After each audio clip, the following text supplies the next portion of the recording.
2년 전에 한국의 한 기업에서 변화는 안으로부터 라는 제목의 광고가 만들어졌습니다. 혹시 보신 분들이 계신지 모르겠습니다.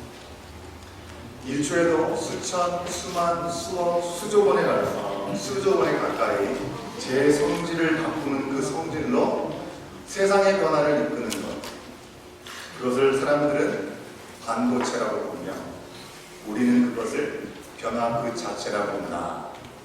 그러면서 변화는 안으로부터, 안에서 밖을 만든다라는 카피라이트가 소개된 광고가 있었습니다.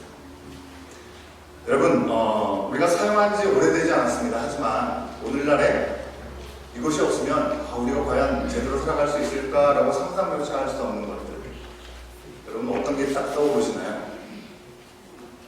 핸드폰이 떠오르시나요?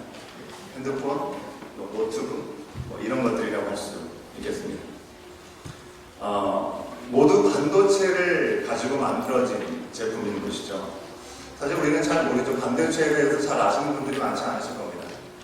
잘 모르지만 우리가 핸드폰을 살 때 핸드폰의 디자인과 색깔 이런 것들을 보면서 보통 사죠. 하지만 더 중요한 것은 그 안에 들어가 있는, 여러분들 보시는 것처럼 반도체가 제일 중요합니다. 이 조그마한 핸드폰 안에 몇천 개, 몇만 개의 반도체가 하나의 덩어리를 이루어져 있습니다. 그래서 그것으로 인해서 편리하게 사용할 수 있는 여러 가지 기능들을 창구해낸다고 하는 것이죠.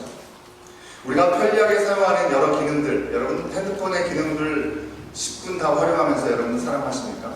대부분이 그러지 못하실 것입니다. 그 중에 내가 아는 것 몇 가지만 우리가 사용하게 되는 것입니다. 그래서 광고는 우리 가운데 그렇게 얘기하는 것입니다. 변화는 안으로부터, 안에서 밖을 만든다. 여러분 이 이야기를 들으면 참 공감할 수밖에 없는 그런 이야기가 아닌가 생각합니다. 저도 반도체에 대해서는 잘 모릅니다. 그럼에도 불구하고 이런 표현을 들으면 정말 보이는 겉모습보다도 더 중요한 것이 속 안에 있는 모습이 아닌가라는 생각을 다시 한번 진하게 한번 해보게 되는 것 같습니다. 특별히 우리들은 어떤 사람들입니까? 우리는 보이지 않는 하나님을 믿는 그리스도인들입니다. 그렇죠? 보이지 않는 하나님을 믿는다는 것이 참 쉽지 않습니다. 그래서 그런지 실제로 우리가 그리스도인으로 살아가면서, 이 세상에 살아가면서 보이지 않는 것보다도 보이는 것들에 우리의 생각과 우리의 많은 것들이 집중되어서 표현될 때가 참 많이 있습니다. 오늘은 온가족 예배로 우리 어린 아이들과 함께 예배 드리는데요. 여기 중고등부 학생들이 오늘 찬양 인도를 했습니다. 누구보다도 중고등부 학생들에게는 겉모습, 그죠? 우리의 외모에 더 치중하게 되고 외모가 가장 중요한 때가 바로 중고등학생들이 생각하는 때가 아닌가 그런 생각합니다. 그래서 우리 중고등학생들은 우리 부모님들이 겉모습만 그만 이렇게 치중하라라는 그런 얘기를 한 적 적어도 한 번 정도는 들어보지 않았을까 그런 생각을 해보게 되는데요. 저도 사실 아빠 된 사람으로 그런 얘기를 하게 될 때가 있을 때가 있습니다. 하지만 분명한 것은 어쩌면 우리 중고등부 학생들, 우리 눈에 보기에 겉모습에 더 신경을 쓰는 것 같은 중고등부 학생들보다도 우리 어른들이 겉모습에 더 많은 신경을 쓰면서 살아가는 것이 아닌가 생각을 했습니다. 이른바 우리는 체면 문화라는 말로 우리가 사용하고 있죠. 다른 사람들의 의식에서 안과 밖이 너무나 다를 때가 많다고 하는 것이죠. 그래서 우리는 가끔 자녀들이 교회나 어떤 집에서 부모님들이 말하는 말투, 그런 모습들이 너무나 다르다, 그래서 이상하다라고 표현하게 될 때가 있다는 것입니다. 집에서 아이들에게 너무나 가까우니까 불친절하고 또 툭툭하게 왜? 이렇게 묻기도 하는데 교회든지 밖에서 나가서 사람들 만날 때는 어떻습니까? 네, 집사님 이렇게 얘기를 한다는 거죠. 너무 고상하고 친절하게 대하는 그런 모습을 보면 왜 이렇게 다르지? 그런 생각을 우리 아이들이 갖는다는 것입니다. 여러분 핸드폰처럼 겉모양은 아주 자그만 할지라도 그 속이 꽉 찬 그런 모습처럼 우리들도 겉모습이 어찌하든지 속이 꽉 찬 삶을 살면 참 좋겠는데 그것이 참 쉽지 않다는 것입니다. 안타깝게도 우리 한국 사람들에서 그런 모습들이 있는 것 같습니다. 지난 세월 동안에 어려운 환경 속에서 살다 보니까 얼마나 치열하게 살아오셨습니까? 또 또 얼마나 경쟁 속에서 살아오셨습니까?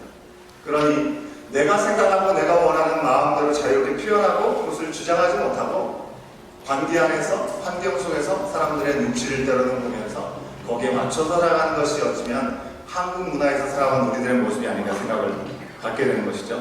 그래서 어릴 때부터 우리도 모르게 안보다는 밖에 더 치중하면서 살아왔는지도 모르겠습니다. 다른 사람들 앞에서 조금도 틈을 용납해서는 안 된다는 생각들이 암암리 우리 가운데 있는 것이죠. 하지만 여러분 분명한 것은 우리가 안을 제대로 가꾸지 못하고 안의 내실을 온전히 세우지 못하면 겉으로 드러나는 모습은 인의 한계를 드러낼 수밖에 없다는 사실이죠.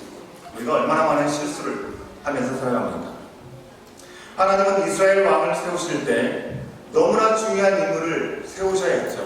그때 겉모습이 출중한 사람이 아니라 바로 속이 꽉 찬 사람을 하나님이 기뻐하셨다고 말씀합니다. 물론 첫 번째 왕을 보면요, 아주 그럴듯한 사람을 하나님 허락하셨습니다. 하나님은 이스라엘 백성들에게 먼저 왕을 허락하시고자 하지 않았어요. 이스라엘 백성들이 다른 나라들을 보니까 와, 저 왕의 제도가 너무나 좋아 보인다고 생각하면서 우리도 왕을 달라고 하나님께 졸고 때를 쓰는 것이죠. 그리고 그들의 요구에 맞게 하나님은 허락하셨습니다. 그 첫 번째 왕, 바로 누구죠? 사울이죠. 사울은 누가 보더라도 그래 바로 저 사람이야 라고 얘기할 정도로 기골이 장대했습니다. 키도 크고요, 건장하고 용감무쌍한 사람이었음에 분명히 성경 말씀을 이야기하고 있습니다. 사울을 왕으로 그래서 하나님께서 허락하시고 세우셨습니다. 하지만 인물값 한다고 사울은 오리지 않아서 하나님의 뜻보다는 자신의 뜻을 세우고 교만해지게 되었습니다. 하나님의 말씀에 불순종하고요, 변명하기 시작했습니다. 그래서 하나님은 그를 버리시고 새로운 사람을 찾으셨는데, 새로운 사람을 찾으셨을 때 중심을 보시면서 찾으셨던 사람이 바로 다윗이라는 사람이죠. 하나님께서는 이 다윗을 세우기 위해서 하나님의 사람 사무엘을 불러서 이 다윗의 부모인 이 이새의 집으로 그를 인도해 갔습니다. 이새에는 8명의 아들이 있었습니다. 8명의 아들 가운데 보기에 보암직하가 아름다운 모습을 가지고 있는 아들이 왜 없었겠습니까? 누가 봐도 든든한 외모를 가지고 체격을 잘 갖춘 그런 사람이 있었습니다.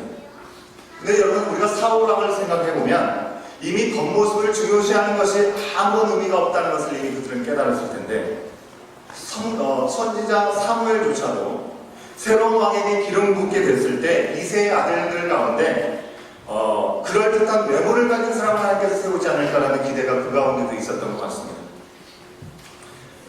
그러나 그 예상은 완전히 빗나가게 된 것이죠.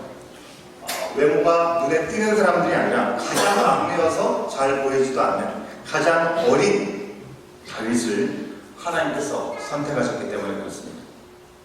다윗은 이세의 아들 가운데 가장 막내 아들이었습니다. 가장 어리고 가장 미숙한 아이였습니다.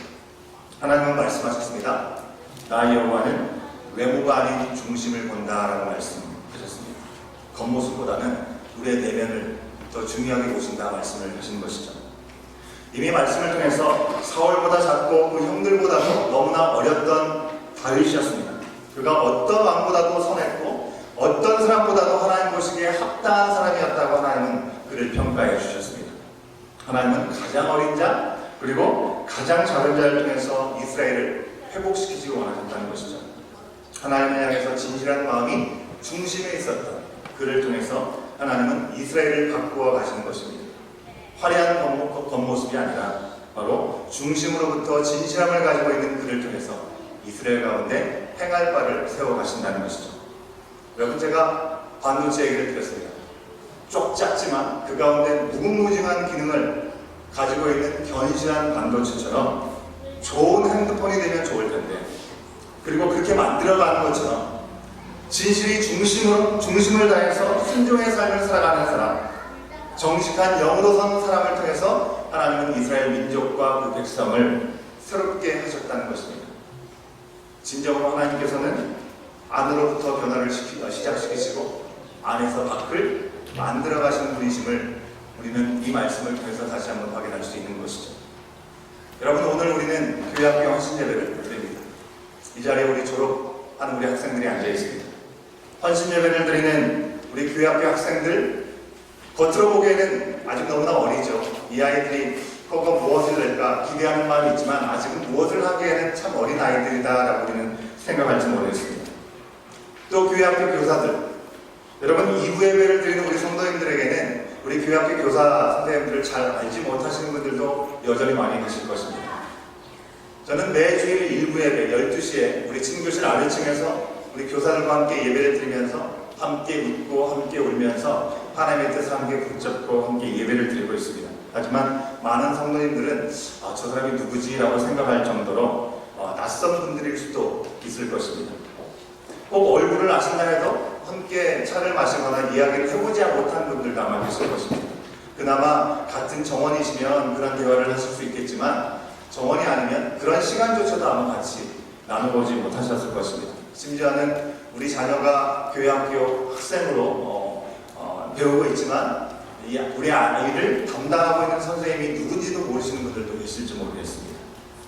특별히 우리 교사의 대부분들은 청년들이 많습니다. 더 자세히 그렇기 때문에 더 잘 모르실 것입니다. 우리 청년 정원은 따로 분리되어 있기 때문에 그렇죠. 우리 교회 청년들, 교사들 대부분 유학 와가지고 홀로 믿음 생활하면서 그러면서 공부하고 또 주를 위해서 봉사하고 섬기는 이들입니다. 물론 이곳에 부모님이 계시고 또 바쁜 삶 가운데 더 힘써서 또 하나님의 일을 감당하는 우리 교사들도 있죠. 또 청년이 아닌 뭐라고 해야 될까요? 비청년이라고 해야 될까요? 우리 교사 선생님들도 계십니다.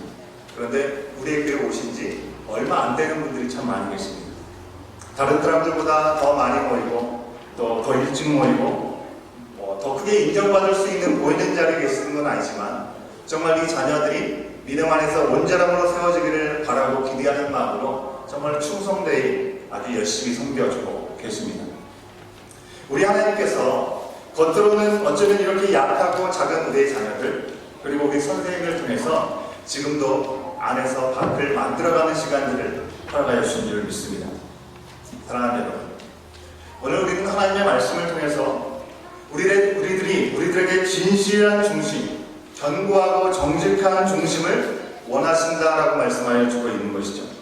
겉으로 인정받고 주목받는 것, 그것이 온전치 못하다 할지라도 변함없이 하나님을 의지하고 하나님의 말씀에 순종하고 그 말씀 앞에 응답하는 사람들, 그 사람들을 지금도 구하고 찾으신다는 것입니다.